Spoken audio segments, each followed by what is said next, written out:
Время новостей на канале Абаза. В студии Марина Будба. Здравствуйте. Сегодня в выпуске.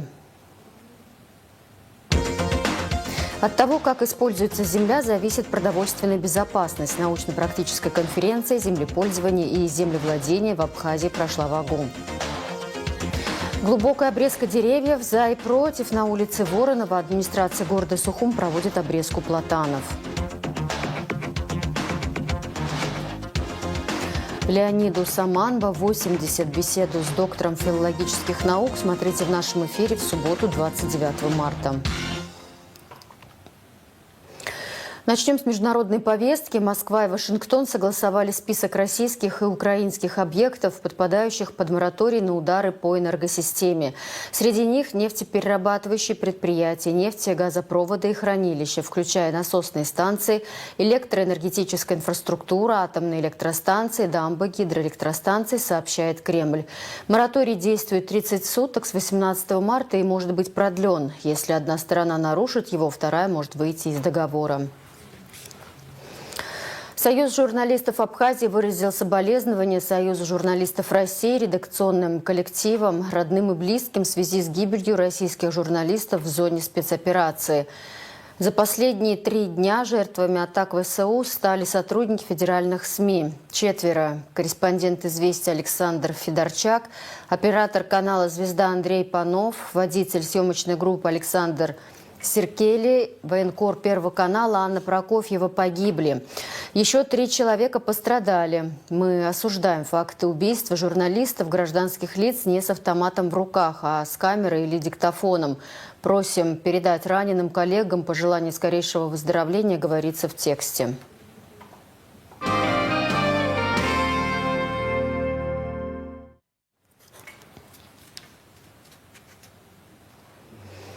Абхазия примет эстафету Победы 2 апреля. Международная военно-патриотическая акция «Эстафета Победы» будет проводиться со 2 по 8 апреля.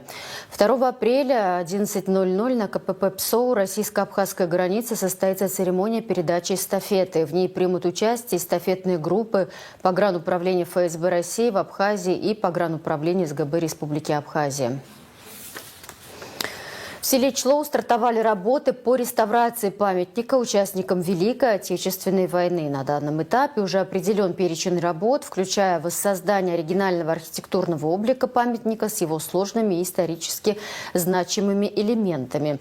Глава администрации села Члоу Ачимчирского района Аслан Садгули отметил, что особое внимание в процессе реставрации будет уделено самой скульптуре, так как со временем образовались трещины.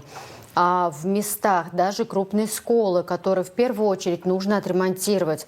Данная программа – это часть масштабной инициативы по сохранению памятных мест, связанных с Великой Отечественной войной, и важный шаг к увековечиванию героизма наших предков.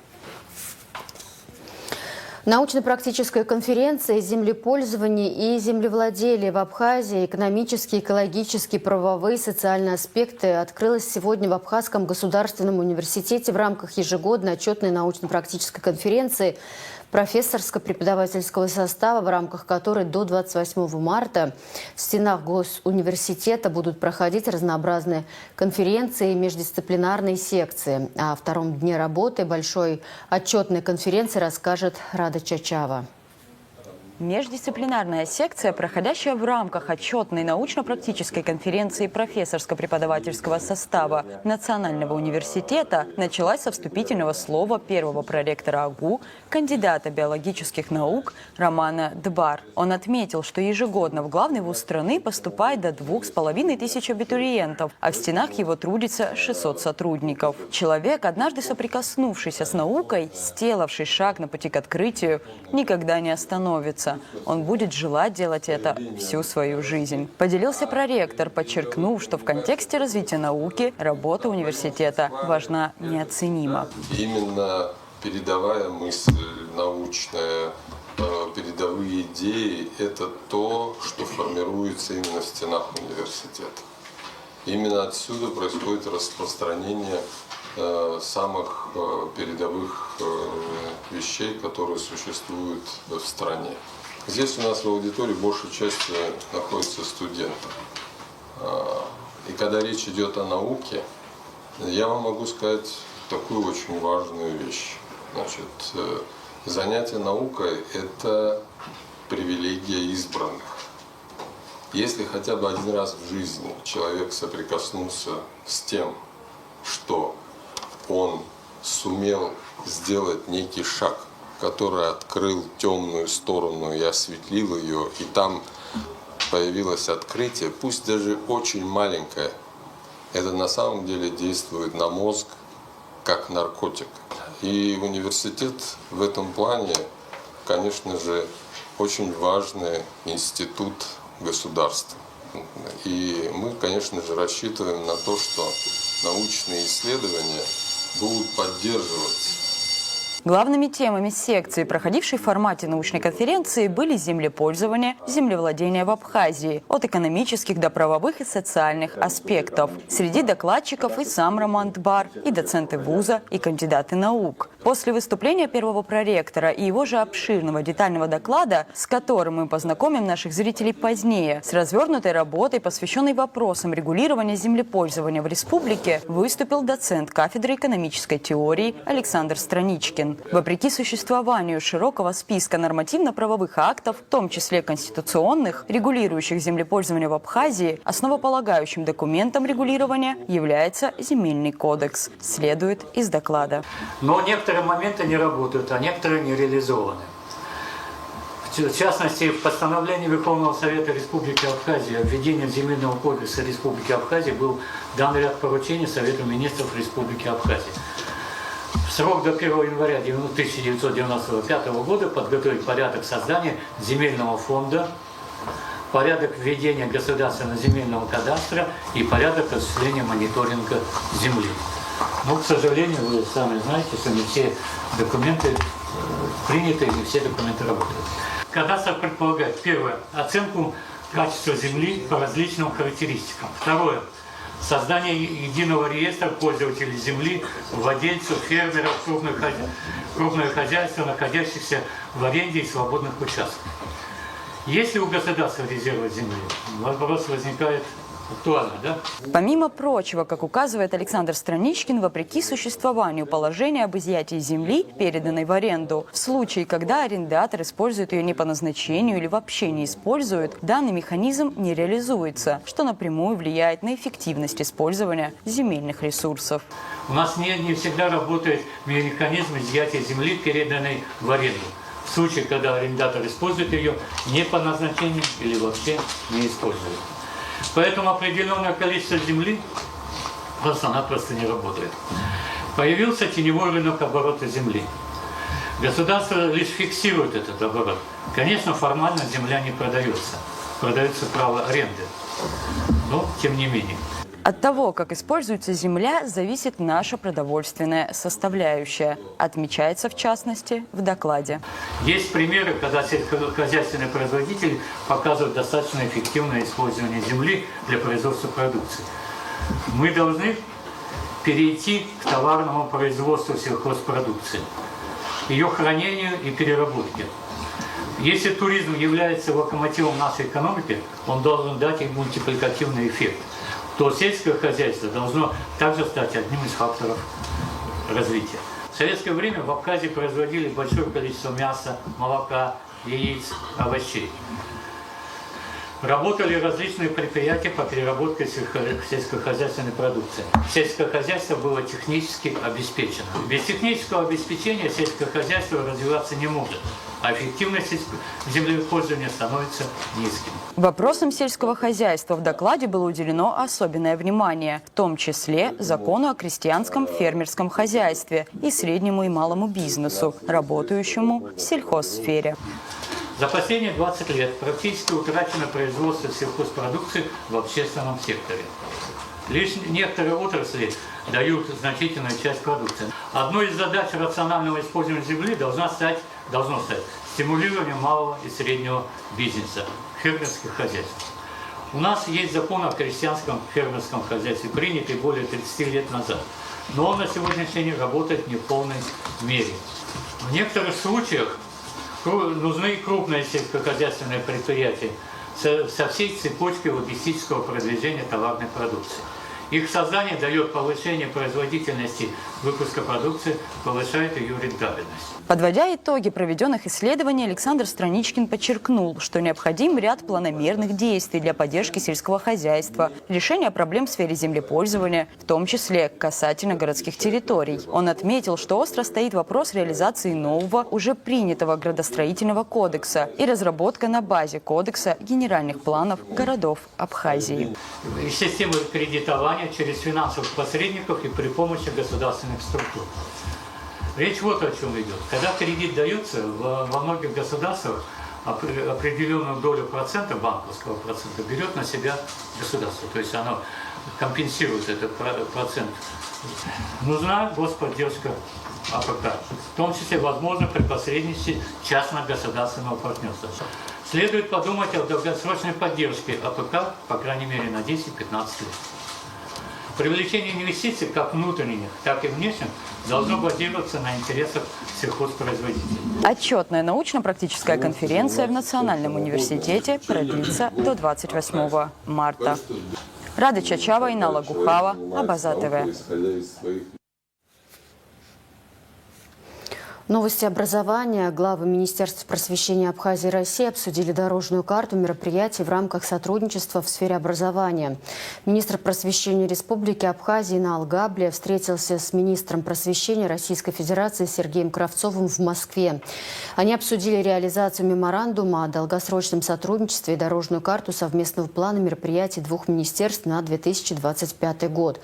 В ходе обсуждения подробно остановились на дорожной карте совместного плана мероприятий, уделив особое внимание вопросам поддержки учителей, организации детского отдыха, подготовки к предстоящей приемной кампании, а также прорабатывается вопрос обеспечения школьников российскими учебниками, строительства лагеря и кванториума в Абхазии.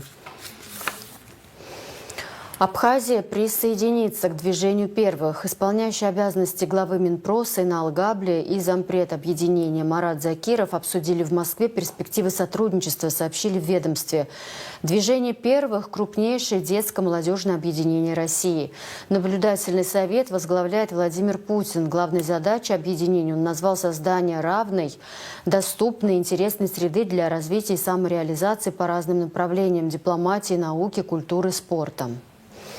Люди и даты. Ректорат Абхазского государственного университета, профессорско-преподавательский состав и студенты филологического факультета поздравляют известного абхазского языковеда, лексиколога и лексиографа, ведущего научного сотрудника Беги имени Гули Академии наук Абхазии, лауреата государственной премии имени Дзидзария в области науки, кавалера ордена Акзябша третьей степени, доктора филологических наук, профессора кафедры абхазского языка Леонида Хиговича Саманба с 80-летием. Желают юбиляру крепкого здоровья, благополучия, успехов в научной деятельности и долгих лет счастливой жизни. Леонид Хигович Саманба является автором нескольких монографий, 3 словарей и ряда других работ по абхазскому и русскому языкам, а также статей по методике преподавания русского языка в абхазской школе. В своих исследованиях ученые уделяют большое внимание лексико-смысловому значению слова и другим проблемам абхазского языка, отмечается в поздравительном адресе. Накануне юбилея наша съемочная группа встретилась с Леонидом Саманба. Роман Кухамов, Павлович Кухамов, Пагюпаха, Дарауберт, Арцагаш, Кварик, Паршерочки, Харлы, Ирхонакум, Пхайгалас, Рцевца, Радзерачи, Арцагаш, Кварик, Паршерочи, и Райцас, Дарец, и Рацов, Убреган, Тана Владимирники, Убриядзам, Цасудрю. Хараубра, Ашкул Сантаз, Анна Владимировна Пхаубасепша кружок абсва литература, кружок эйчкани, алцит, убрахара усия тецо, усканпиам тесе, уже хапи школа швид, ашко куяй квадре, шоточка дуипши уайва, сказа дуйти, им таква, расе того живушкинес, Иван Папаскер, им таква, ге Дмитрий Иосиф Пагурия, камачеча ге уртка хасона хауядеге. Уж классика, им такой рамштаки, era ашква, и тецос абаш ишпана. И шаурт. Хаурт таглаза шабзецахан, харги, кук психология литература бзи ибн. Абас насуа писакваги нукхаргалус ган. Беседу с доктором филологических наук Леонидом Саманбо смотрите в нашем эфире в субботу 29 марта. 100 лет назад, 26 марта 1925 года, Третий Всеабхазский съезд Советов утвердил государственный герб Социалистической Советской Республики Абхазия и государственный флаг Социалистической Советской Республики Абхазии.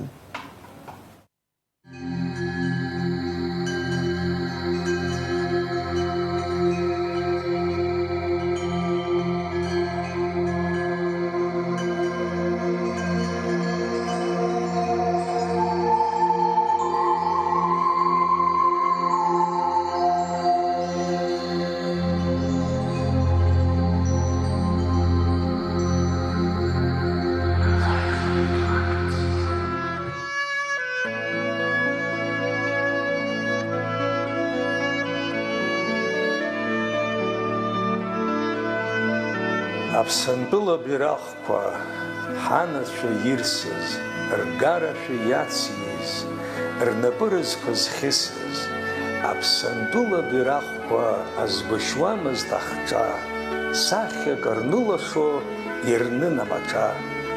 Уеибамган уҭымҟьан ақәылаҩ ихҿа, иануп аԥсуа ибираҟ амаҿа, згәашәаҿ иаҳԥыло ҳгәашә узыркым, абар ҳара ҳнапаҵаҟа абџьар акым. Ҳабацәагь мап иқәылыҩцәаӡамызт, мшын нырцәахара рымҩақәа гамызт, амҩақәа уахьынтә ҳахашҟа еихон, аԥсуа иан иԥсадгьыл ихьчон, абыкьабжь ҵәаа-ҵәаауан, гәаҟра натәылаз, абыкьабжь иԥхьон, аԥсуа лассы-лас, абџьар ааныркылон еибашьцәа ӷламқәа, аҳауаҿ иӡсон аԥсантәыла бирахқәа, аԥсантәыла бирахқәа, ҳанацәа ирсыз, ргарашәа иациз, рнапы рызқәа зхьысыз, аԥсантәыла бирахқәа згәышьуамызт ахҿа, сахьак рнылашо ирнын амаҿа.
«26 марта 1989 года состоялись первые за всю историю СССР выборы народных депутатов на альтернативной основе.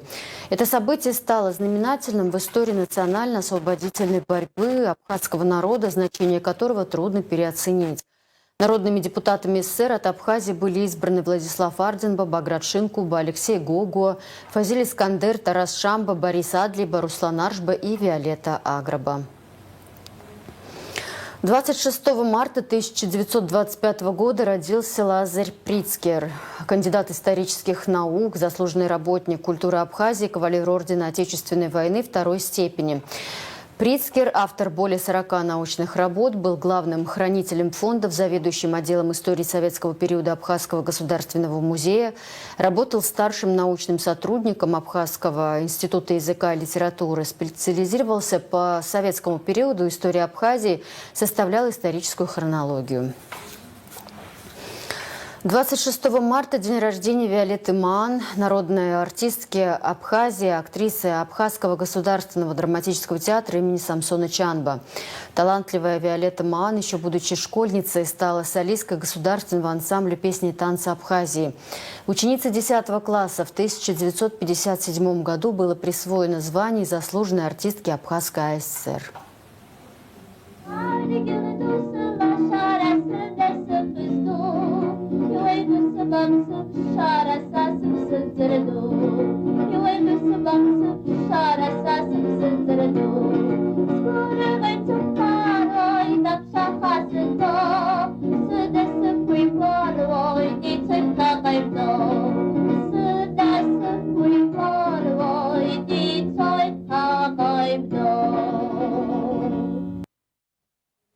Глубокая обрезка деревьев за и против. На улице Воронова администрация города Сухум проводит глубокую обрезку платанов.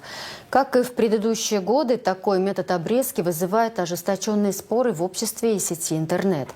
В этом репортаже мы постарались собрать весь спектр мнений, включая представителей администрации города, Госкомитета по экологии, местных жителей. Подробнее Надежда Боровикова.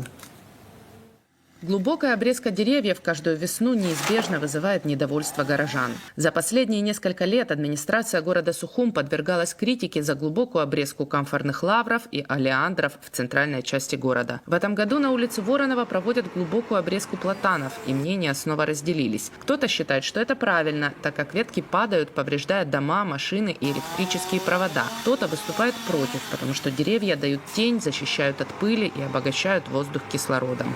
Результат такого столкновения мнений можно увидеть на улице Воронова прямо сейчас. По всей улице проведена глубокая обрезка, а жители этих домов выступили категорически против и не разрешили проводить обрезку у платанов, которые растут у их дворов. Сами участницы протеста от комментариев отказались, но другие жители улицы Воронова поделились мнением.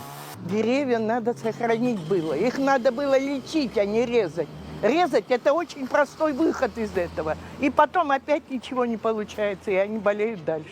А сейчас улица голая как будто. И в советское время понимали, что данные платаны, они необходимы были в городской черте, что они очищают наш воздух. Тем более сегодня очень много транспорта в городской черте появилось. Эти платаны фактически очистители воздуха, кислорода нашего. И уже с корня бы вырезали бы эти деревья. Фактически, честно говоря, обидно. Во-первых, они тень здесь образовывали. Понятно, что им лень эти листья подбирать, подметать. И они обосновывают тем, что канализационные люки засоряют и так далее. Но и раньше тоже засоряли, как-то умудрялись все эти проблемы решать. Я помню время, когда эти платаны вырастали громадных размеров, когда обрезка не проводилась. Это реально мешало, при любом ветре могли повредить крышу дома. Опасность тогда существовала. И то же самое касается всяких электросетей наших. То есть любая ветка, которая упадет, потом влияла на электричество во всем нашем районе. Мне сложно судить со стороны эстетики, я к этому нормально отношусь. Надо просто спросить специалистов, насколько это необходимо. А в плане, как простой гражданин, я в этом не вижу ничего плохого. Один из аргументов в пользу глубокой обрезки – у платанов мощный ствол и широкая крона, но очень слабая корневая система. При шквальном ветре старые платаны часто падают и ввиду большого размера наносят немалый ущерб. Завтра, не дай бог, будет стихия, как это было в 1923 году, очень много деревьев попадало. И 38 машин в 1923 году пострадало через кабинет министров. На дома попадали, большой ущерб они наносят. И опасность для наших жителей, для горожан, на машину может упасть. Чтобы все это избежать, мы сегодня делаем плановую обрезку после разрешения экологов. Без экологов мы, конечно, ни одну ветку не режем. Я очень попрошу у наших горожан, не стоит за это переживать. Я персонально за каждое дерево отвечаю, что дерево будет дальше расти, не высохнет ничего. А если завтра кого-нибудь убьет, это будет трагедия для нас, и для вас, и для города. Так что просим не мешать обрезке. Мы плановые работы доведем до конца, и все будет хорошо, и все зарастется, обрастется. Через месяц, полтора-два все очень красиво будет выглядеть. Свое заключение и разрешение на проведение обрезки администрации города дает Государственный комитет по экологии и охране окружающей среды. Его председатель Савелий Читанава уверен, глубокая обрезка не просто не опасна, она необходима. Во-первых, по правилам ведения городского хозяйства раз в 10-15 лет надо омолаживать все крупномерные деревья. Если речь идет конкретно о улице Воронова и Платан, аллее Платанов, то последний раз, если я не ошибаюсь, 10 лет назад производили глубокую обрезку. При цветении, особенно при плодоношении, а плодоношение наступает осенью, но вот сейчас весной у них вот эти соплоди начинают распадаться, и оно начинает пылить. Вот этот пыль, оно вызывает аллергическую реакцию, с одной стороны. А с другой стороны, ну, как и все листопадные деревья, как вы понимаете, они несут с собой достаточно, особенно в осеннюю пору, достаточно большой объем листопада, листьев, которые заполняют улицы, дополнительно надо привлекать силы для уборки там, и так далее. Прямо противоположного мнения придерживается директор Института ботаники, заслуженный деятель науки Абхазии Эдуард Губас. Он убежден, что глубокая обрезка – это крайняя мера, допустимая только в отношении очень старых, умирающих деревьев. Я согласен с мнением местных жителей. Значит, глубокую обрезку надо делать дерево, которое, значит, очень старое и глубокой обрезкой омолаживает. А молодые растения категорически трогать нельзя. Я очень хочу выразить недовольство. Мы в своем ботаническом саду никогда не допускаем. Мы глубокие обрезки никогда не делаем. Мы только высохшие деревья. То есть мы содержим, как природа создала это растение. Значит, дереву надо обрезать только сухие, и он должен иметь свой естественный вид, и свой естественный габитус. С одной стороны, платаны на улице Воронова молодыми не назовешь. Им по меньшей мере 50 лет. С другой стороны, средняя продолжительность жизни платана 800-1000 лет. По этим меркам деревья с улицы Воронова еще молодые. Да и совсем сухих и умирающих среди них немного. Если ориентироваться на опыт прогрессивных стран, то там глубокую обрезку не проводят. Убирают сухие ветки и создают крону той формы, которая подходит конкретной местности. Но есть нюанс. Такую обрезку нужно проводить каждый год. А это значительно дороже, чем один раз в 10 лет. Надежда Боровикова, Валерий Квиквискири, Абаза ТВ. Автомобили марки Toyota Alphard были выявлены и изъяты на таможенном посту МАП «Адлер» Краснодарской таможни. Задержанные по фактам нарушений таможенного законодательства автомобили по решению суда были обращены в собственность государства. Как сообщает пресс-служба Южного таможенного управления ФТС Российской Федерации, после оформления соответствующих документов сотрудники службы по городу Сочи Краснодарской таможни передали машины представителям Минобороны. С начала спецоперации в помощь военнослужащим в город Сочи передан 31 автомобиль, конфискованный по решению суда за различные нарушения законодательства. Двое студентов АГУ стали победителями географического диктанта, сообщает отдел информации и медиакоммуникации вуза. Студентка второго курса направления туризм Соломея Джергени и студент четвертого курса направления география Ираклий Цулая стали победителями географического диктанта 2024 года. Им вручены свидетельства и памятные призы. Международная просветительская акция Русского географического общества «Географический диктант» проходила 19 ноября 2024 года, и участие в ней абхазских студентов было организовано географическим обществом Абхазии совместно с факультетом географии и туризма АГУ. 11-классник из Абхазии Нестор Тарба выступит в финале телеолимпиады «Умницы и умники» 29 марта. Тема игры «Защитники Отечества с древнейших времен». Нестор, которого поддерживают семья и друзья, усиленно готовился к ней весь март. Шансы на победу, по мнению школьника, высокие. А победить хочется, чтобы оправдать ожидания болельщиков и достойно представить Абхазию, поделился он. Ансамбль народного танца «Шарда» из Гудауты стал лауреатом фестиваля конкурса «Свой стиль в Сочи». Коллектив впервые выступал за пределами Абхазии, представил девичий танец с трещотками, крестьянские и абхазские свадебные танцы, сообщил «Спутник» художественный руководитель Алхаз Джинджолия.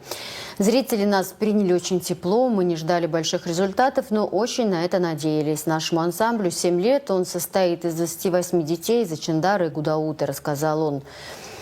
Джинджоли уточнил, что «Шарда» дважды стал лауреатом первой степени и 1 раз лауреатом второй степени. В завершении выпуска прогноз погоды.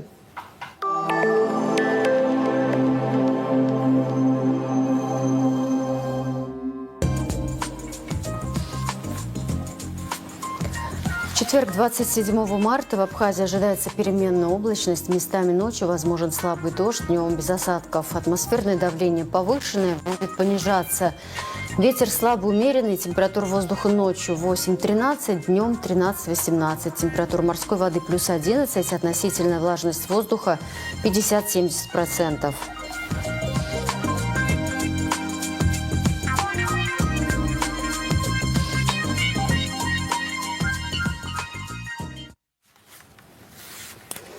На этом пока все. За развитием событий следите вместе с нами. До встречи.